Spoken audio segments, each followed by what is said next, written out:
Right, in the previous lecture I explained what are the linearly dependent and independent vectors, and then I gave their graphical description, and also we solved an example where the set of the vectors were linearly dependent because the linear combination constants were not equal to 0. So let's see either the column vectors of this particular matrix A are linearly dependent or independent.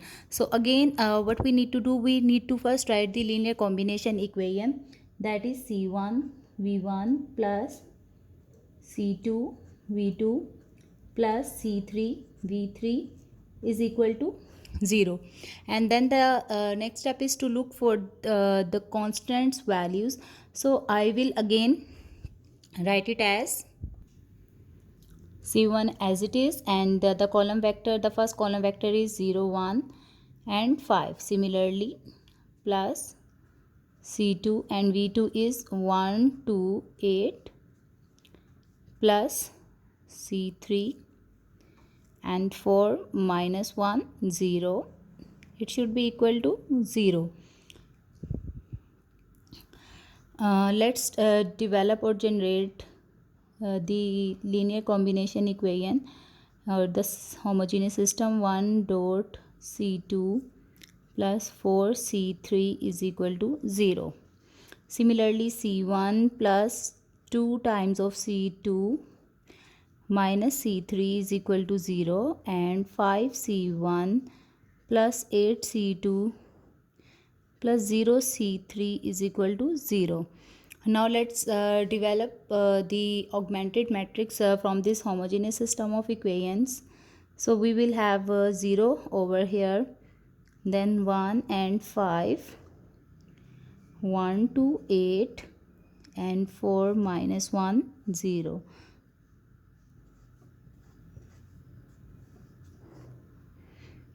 Let's interchange the row 1 with row 2 because the pivot entry is equal to 0, and while applying the Gauss elimination it is necessary the pivot entry should not be 0.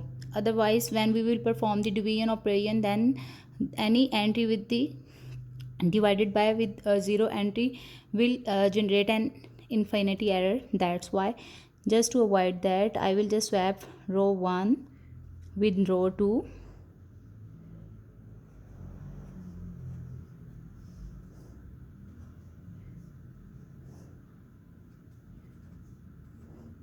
So R1 is actually swapped with R2. The next step is to perform the operation on R3 minus R1, 5 times of R1, since we need to make all the entries below the pivot entry equal to 0.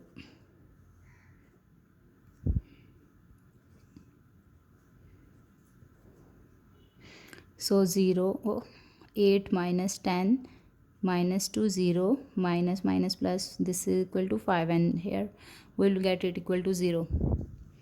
The next task is to make this entry, which is actually, this is my pivot entry and I have to make this entry equal to 0. So I will perform the operation R2 minus 2 divided by 1 into R2. So this will be simplified as R3 minus, all right, R3 minus, so plus twice of R2 will result in this entry equal to 0. I will have 1 2 minus 1 0 1 4.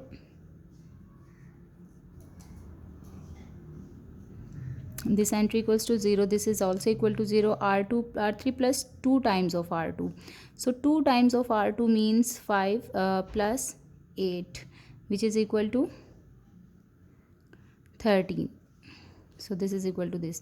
As we can see, we are having this type of the equation, as we have actually gotten an upper triangular matrix, and in the upper triangular matrix we can see all the pivot entries are present. So from the Gauss elimination method, we know that if all the diagonal entries are on and there is no free variables, then obviously the unique solution of the system will exist.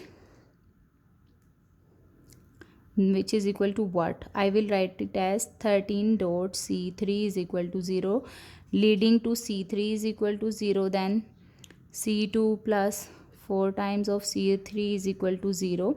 As C3 is equal to 0, so this implies C2 is also equal to 0. Similarly, C1 plus twice of C2 minus C3 is equal to 0. So this results in C1 is equal to 0.